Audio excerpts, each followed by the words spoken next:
Hi guys, today we watch a video of David Wood taking a bold step. He shaved his head to donate hair for children battling cancer. But in the process, he uncovers a surprising truth. Islam prohibits wigs, even for those suffering from hair loss due to illness. Stay tuned as David exposes the contradictions behind this shocking teaching. You see, I'm once again showing solidarity with people who are battling cancer. But this time, it's because a demented cult leader has declared that any child who puts on a wig because she got sick and her hair fell out will be cursed by God. And it's not just the children who are cursed by God. Anyone involved in making the wigs for the kids will also be cursed by God. So here I am showing my solidarity by including myself in the curse.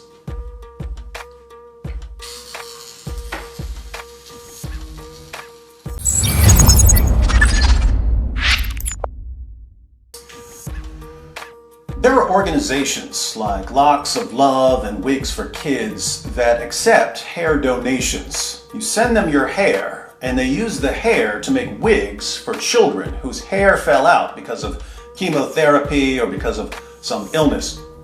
But the hair has to be long enough, and my hair is now officially long enough.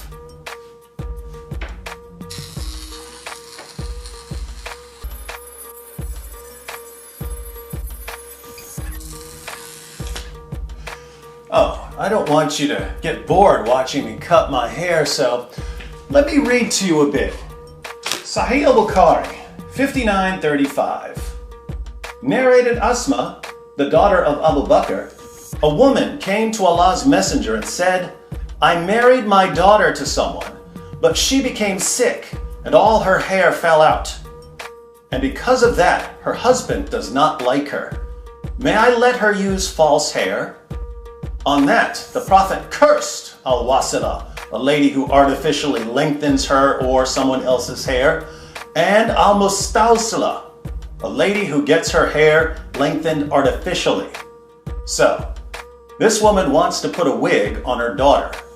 But Muhammad curses any woman who provides a wig for her daughter, and he curses any daughter who wears a wig. Sahih al-Bukhari, 5940. Narrated Ibn Umar, the Prophet has cursed the lady who lengthens her hair artificially, and the one who gets her hair lengthened, and also the lady who tattoos herself or others, and the one who gets herself tattooed. Some children get cancer. Chemotherapy causes their hair to fall out. Those kids are already going through a lot, so their parents often get wigs for them. They don't want their kids to be embarrassed. Muhammad curses the parents and the children.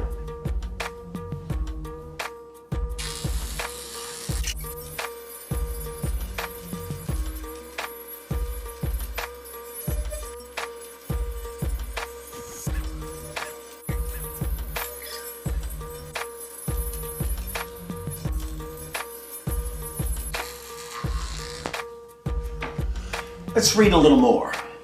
Riyad as-Salihin, 1642. Asma said, a woman came to the Prophet and said, O Messenger of Allah, I have a daughter who had an attack of smallpox and her hair fell off. Now I want to celebrate her marriage. Can I get her a wig? Thereupon the Prophet said, Allah has cursed the maker and wearer of a wig. Here it's Allah who curses the person who makes the wig and the person who wears the wig. Riyad as-Salihin, 1643. Humayd bin Abdurrahman said, I saw Muawiyah during the Hajj pilgrimage standing on the pulpit.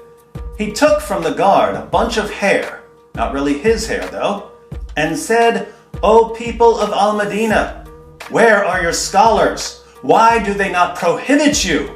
I heard the Prophet prohibiting from using this false hair and saying, the people of Bani Israel were ruined when their women wore such hair. So, Muawiyah saw a guard wearing a wig, and he rebuked the Muslim community for allowing it. He then quoted Muhammad, who declared that the children of Israel were ruined because Jewish women started wearing wigs.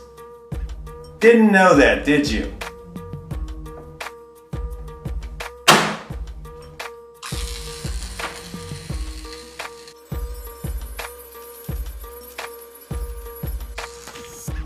There are tons of these passages in the Muslim sources where Allah and Muhammad curse people who make wigs and people who wear wigs, even if the people wearing the wigs are just wearing them because they got sick and their hair fell out.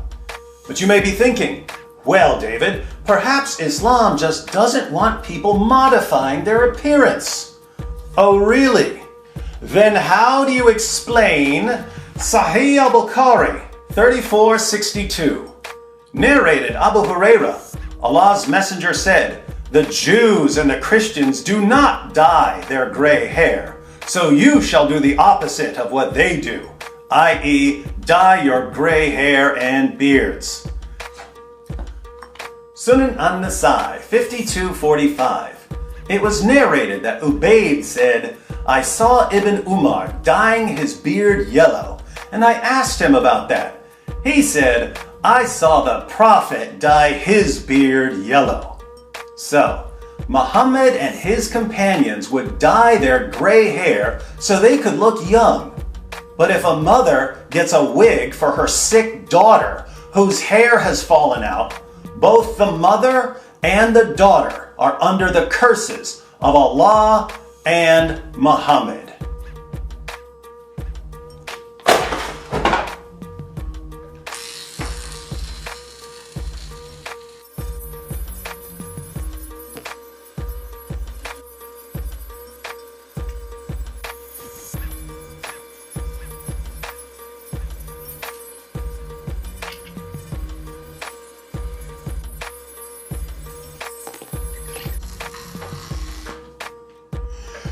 All right, I'm sending this hair off to be made into a wig for a sick child.